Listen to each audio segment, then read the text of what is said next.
check out my website, jagshouse.com, right there in the corner. 4 strings, 3 strings, 2 string, 1 string diddly bow, fretless diddly bows. I do 6 strings. I do ukuleles. I do dog bowl resonators. Over 4,000 cigar box guitars sold since 2004. Makes a great Christmas gift. Howdy folks, Bluesboyjag here. Yet another 4-string cigar box guitar lesson. Tab Benoit, solid simple thing.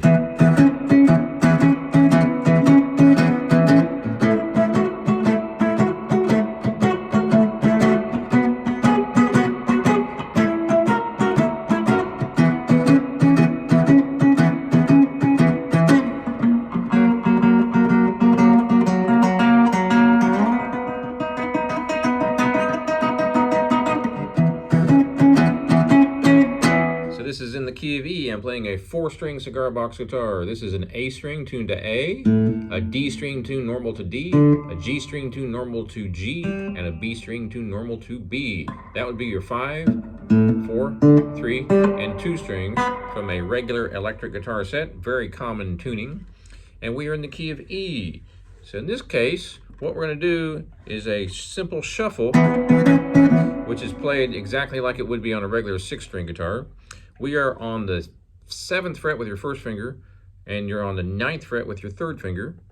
1st finger is going to be on the 4th string. So 4th string, 7th fret, 1st finger. And then you're going to be on the 3rd string, 9th fret, and you're going to be using your 3rd finger on that one. 1st finger, 3rd finger.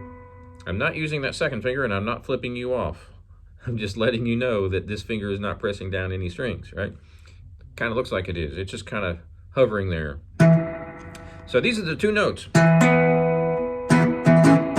Now, if you play a 6-string guitar, you probably are quite familiar with a shuffle. Now, again, my 2nd finger is not pressing down anything. It's just kind of hanging there. So what you're going to do is use your 1st finger on the 4th string and your 3rd finger on the 3rd string. And after every single strum, you're going to lift off the fretboard, so you're not going to press down all the way.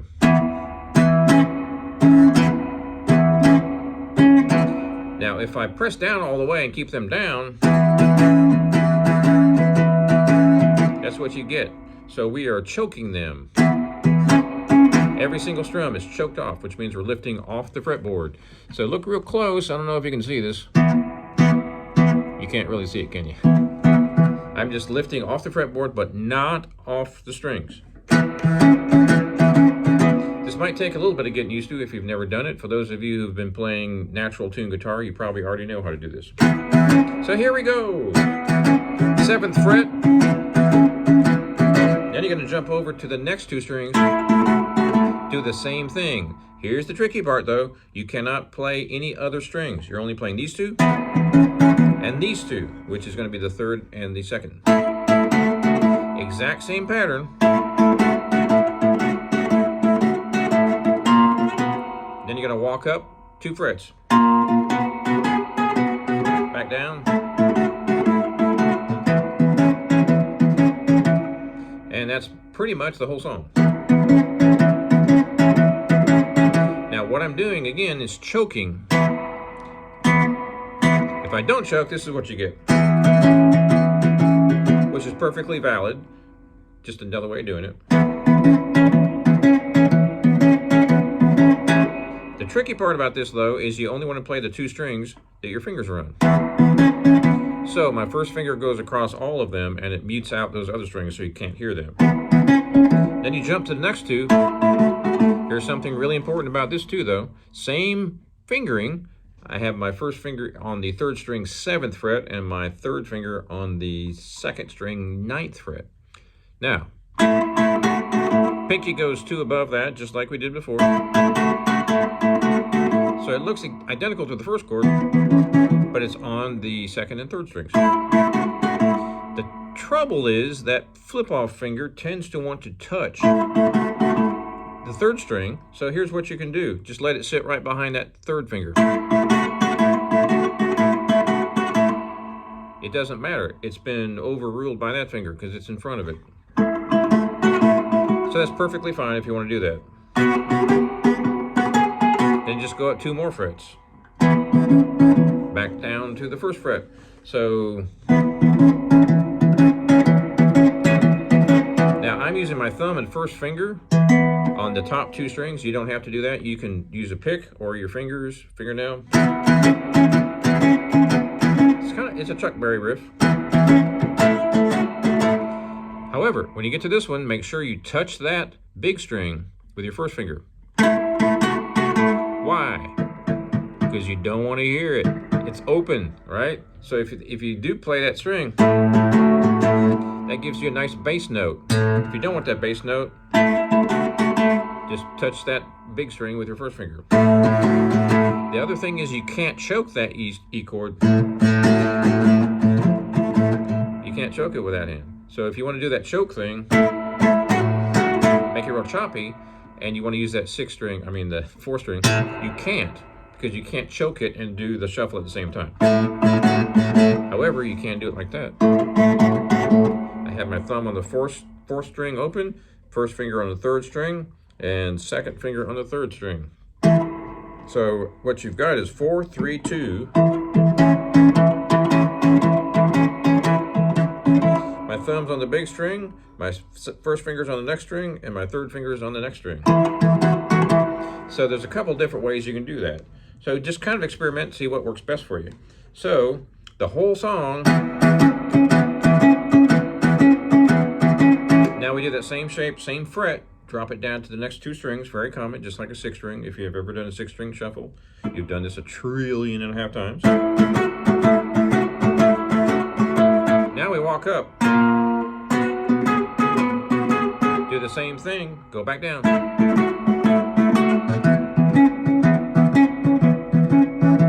That's 90% of the entire song right there. That's the verse and the solo.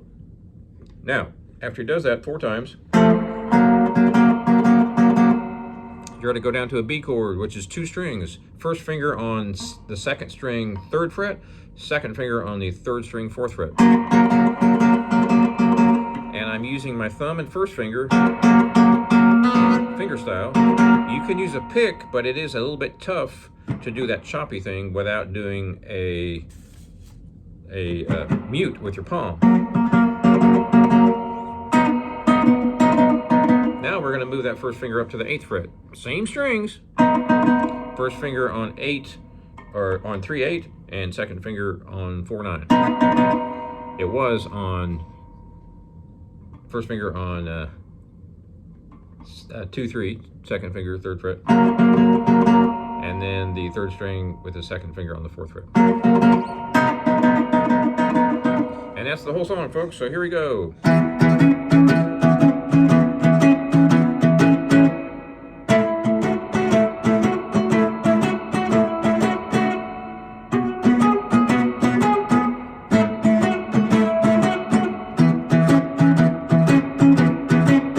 So I'm stopping to show you where the changes are, but obviously he doesn't stop in the song.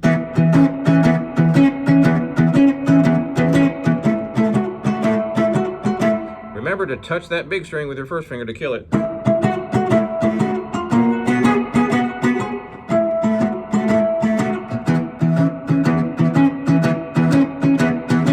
Do all that again.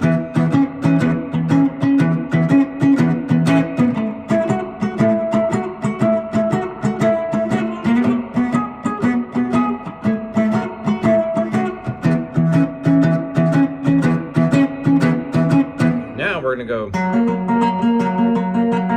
and what I'm doing is thumb and 1st finger on these strings with the right hand, and I've got my 1st finger again on the 2nd string, 3rd fret, and then the 3rd string with the 2nd finger on the 4th fret. So it's 1st finger on the 3rd fret, sorry, I said that wrong, didn't I? 1st finger on the 3rd fret, 3rd string, and then your 2nd finger on the 4th string, 4th fret. Now you move all this up to the, 8th fret. And that's the whole song. And again, let me grab a pick right quick. You don't have to use your fingers on this. Where did I put my pick? There it is. You can use it like this. Just a regular pick, all downs.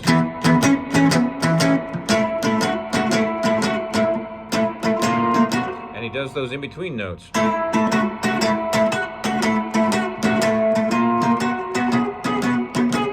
Notice it's way louder, way more treblier. Treblier, is that a word?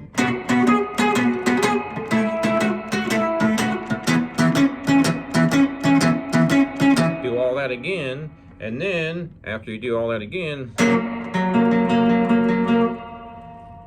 first finger on 3, 3, second finger on 4, 4. And I'm just going back and forth. Now slide it up. So now you're on the 8th fret with your first finger and the 9th fret with your second finger. And that's the whole song. Now, one thing you might notice over time, if you've never done this shuffle with the muting, you're going to feel some pain somewhere around here, maybe with your thumb as well, because you're constantly going to be pressing and unpressing. So when you do the, I don't know if you can see this, I'm lifting off the fretboard, hard to see. Now, if I don't lift off the fretboard after every single strum, this is what I get, which I'm sure you've heard before. But in this particular song, it's very choppy. So I'm feeling it right here on this part of my thumb, right there, because I'm constantly pressing and unpressing. So that's really good for you, though. That's really going to strengthen your muscles in your hand, and you'll be able to do a whole lot of muting on a 6th string as well, which is very common for funk music. So that's the whole thing. Thanks for watching.